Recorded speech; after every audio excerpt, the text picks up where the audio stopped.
de chargé de mission assainissement. Alors, la collectivité a l'obligation de réaliser des contrôles de raccordement, ça vous est rappelé, ça? On appelle ça des contrôles de conformité. On les a confiés à des sociétés extérieures, et pour certains d'entre vous, beaucoup de nos concitoyens, on peut recevoir des prescriptions de mise en conformité. On peut dire que le suivi de ces remarques n'est pas forcément quelque chose qui a été le mieux faire, mais globalement sur le territoire, alors qu'on sait qu'il suffit de quelques contrôles pour que ça fonctionne moins bien à nos stations, du moins qu'on ait dérogé par exemple dans la nature directement. Bon, ce qu'il est envisagé de faire, c'est de créer un poste sur le budget assainissement, je dis bien sur le budget assainissement, donc le budget principal. On avait l'occasion d'en parler, sachant que c'est un budget annexe pour assurer ce travail de suivi. L'intérêt de travailler sur le budget assainissement, c'est qu'on sera certainement suivi par l'agence de l'eau pour nous aider à financer ce poste, parce que l'agence de l'eau a tout intérêt à ce que le réseau d'assainissement fonctionne bien. La proposition qui est faite, c'est de créer un poste sur un contrat de durée déterminée d'1 an, avec l'idée qu'on puisse le renouveler éventuellement une autre année, sachant que dans les 2 ans qui viennent, il y a de fortes chances que la compétence assainissement soit, on l'a évoqué l'autre jour, transférée à l'agglomération. On sera dans les délais. Donc, on est vraiment sur une phase. C'est dans notre intérêt, dans la mesure où nos budgets assainissement sont plutôt, on va dire, confortables, on n'est pas sur une situation difficile, de faire ce travail avant, parce que quand tout va tomber dans la grande agglomération, y compris les budgets assainissement, les budgets annexes, je ne suis pas certain qu'on ait la même marge de manœuvre sur nos territoires. Donc, nos stations étant mises à niveau et développées, ce ne sont pas les mêmes stations, mais les 2 stations fonctionnent bien. Notre intérêt maintenant, c'est de travailler sur le suivi des réseaux et faire en sorte que les non-conformités, on puisse à la fois les suivre et puis aussi donner du conseil, apporter des conseils aux personnes qui sont avec des non-conformités pour qu'elles puissent mettre en œuvre et faire les travaux nécessaires. Y compris éventuellement, on voit que dans certains cas, ça pourra aller jusqu'à du conseil financier, y compris des aides financières à des particuliers sur des mises en conformité de leur installation. On a soumis ça à la commission des finances, au mois de mai, à la commission des personnels du mois de juin, pour essayer Alors, il y avait une autre option, c'est de dire on travaille avec une société privée pour faire ce travail. La disponibilité, la présence sur le terrain n'a rien à voir. Si c'est quelqu'un qui vient ici une fois par semaine, on ne voit pas l'intérêt. Il faut que ce soit quelqu'un qui soit sur poste, qui connaisse, qui s'investisse un peu sur le territoire. Voilà. Présentation de ce poste. Donc sur le budget assainissement, on l'avait vu quand on avait voté le budget assainissement, on avait vu qu'on pouvait le faire, et sur une durée déterminée. CDD.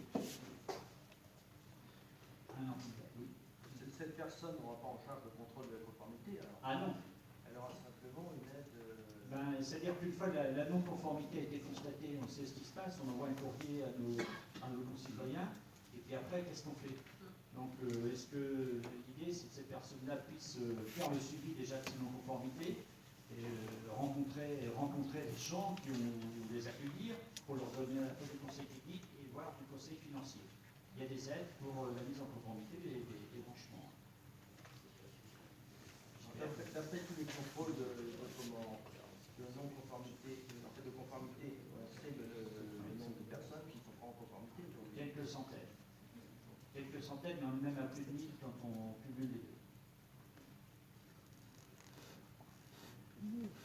Non, ça reste très important. Et on est à peu près dans la même situation sur les deux territoires. Je voulais simplement, vous avez évoqué une société privée pour faire ce même travail. Moi, j'étais plutôt favorable à proposer cette solution pour une raison de continuité, même dans le cadre du transfert à la groupe, puisque au bout des 2 ans, le travail, je pense qu'il ne sera pas fini. Et de toute manière, il y aura un suivi à continuer après. Donc, peut-être la question se posera d'une autre façon, mais je pense qu'il faut penser de toute manière au suivi dans la durée, parce que d'une part, tous les contrôles ne sont pas faits. On a une grande partie faite, mais il en reste encore beaucoup à faire. Donc je pense qu'il faut vraiment réfléchir à la contribution en même temps. Ce mécanisme permet de monter les dossiers et notamment de faire le portage par la commune pour les subventions. C'est-à-dire que l'agence de l'eau va payer les subventions à la commune et la commune les reverser aux particuliers. Et ça n'est possible que par un mécanisme comme ça. C'est un mécanisme bien qui a été mis en place au niveau de la communauté de communes sur l'assainissement non collectif. Là, s'il y a un mécanisme en place, on ne peut pas dire qu'il y a eu un nombre exponentiel de demandes. Mais bon, quand je parlais de personnes qui souhaitaient, c'est peut-être plutôt au niveau des services qu'il y avait des gens qui auraient souhaité qu'on travaille avec une boîte privée. C'est clair. On a pensé qu'il valait mieux avoir un agent, sachant qu'au moment du transfert de la compétence assainissement, le poste existant, s'il est là, eh bien normalement, l'AGLO, qui prendra la compétence assainissement, sera tenu d'assurer une continuité. Ce sera nous aussi de négocier à ce moment-là. Enfin, bon, ça me semble, je pense que là-dessus on est tous d'accord, tu es d'accord en tout cas d'avoir un suivi de ça. C'est vrai que ça va monter en charge, il y a du retard, mais ça, au niveau des aides, l'agence de l'eau a de l'argent, entre guillemets, mais ne peut pas forcément mobiliser cet argent-là. Il y a besoin d'avoir un interlocuteur, comme tu l'as dit, une collectivité. Il y a d'autres renseignements.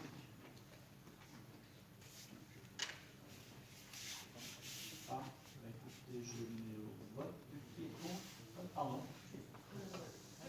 Ça représente en fait un cadre d'emploi technicien. 1500 à 2000 euros, vous multipliez par alors plus les charges, vous allez arriver à 30 000 euros. Quoi. À peine. Sur une année. Oui, sur une année. Oui. C'est plutôt 60 000. Oui, mais c'est par an, par an. Mais là, sur le budget assainissement, vous l'avez vu, le budget assainissement, quand on l'avait présenté, on voit qu'on a de la marge. Et or, laisser partir notre budget assainissement dans une situation comme ça, pas sûr qu'on en verra, franchement, ce sera de bénéfice après. Quoi. On a intérêt de tant qu'on en a la maîtrise. Actuellement, l'ensemble des contrôles ont été faits, c'est le Non. Donc, on a intérêt à effectuer le Oui, contrôle bien sûr. de personnes. Oui, mais on en a déjà en réserve. Hein. Il y a du travail. Il y a du travail en réserve de contrôle fait pour faire ici vite. Je voudrais simplement que pas dire le détail des contrôles, mais on a quand même un bon paquet qui est fait. Hein. Il faut savoir que les contrôles ont une durée de vie limitée. C'est-à-dire que voilà, si on traîne trop, les contrôles qui ont été faits il y a déjà 3-4 ans vont se arriver en fin de vie, et donc il faudrait lancer. Non, mais il en reste à faire. Et puis c'est vrai que les contrôles qu'on peut être faits il y a 5-6 ans, mais ils sont bons à refaire. Quoi. On ne peut pas les opposer tant qu'ils ont une durée de vie, effectivement. Tu as raison de ça.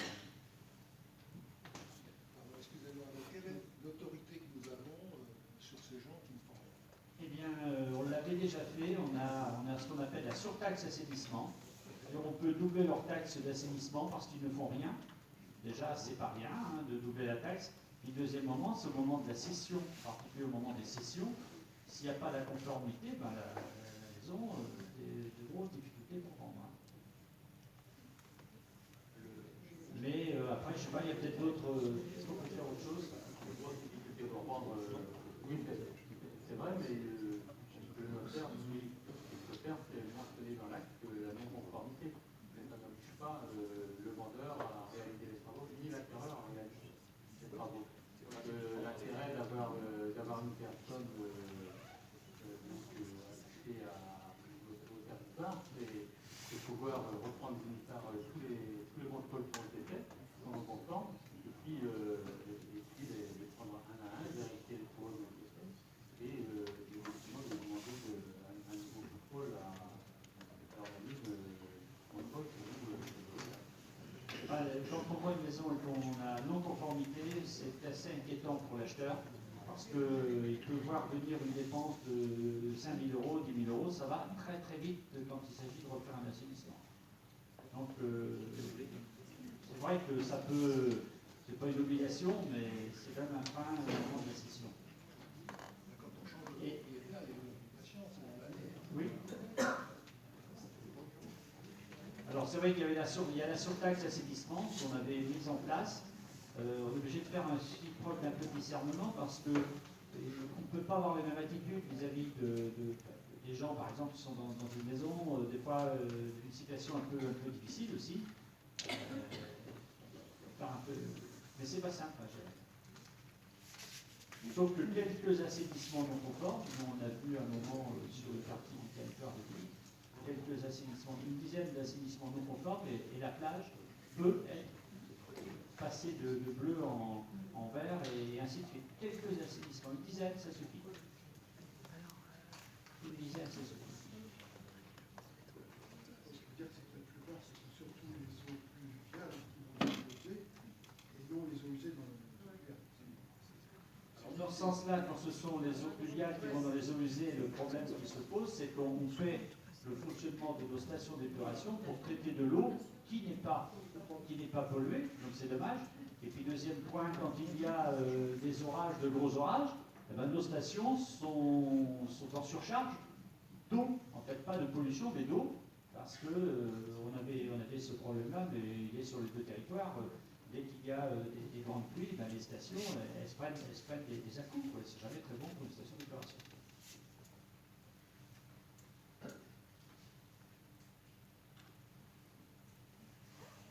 D'autres questions? Eh bien, écoutez, qui est contre? Qui s'abstient? Je vous remercie. Alors, bilan des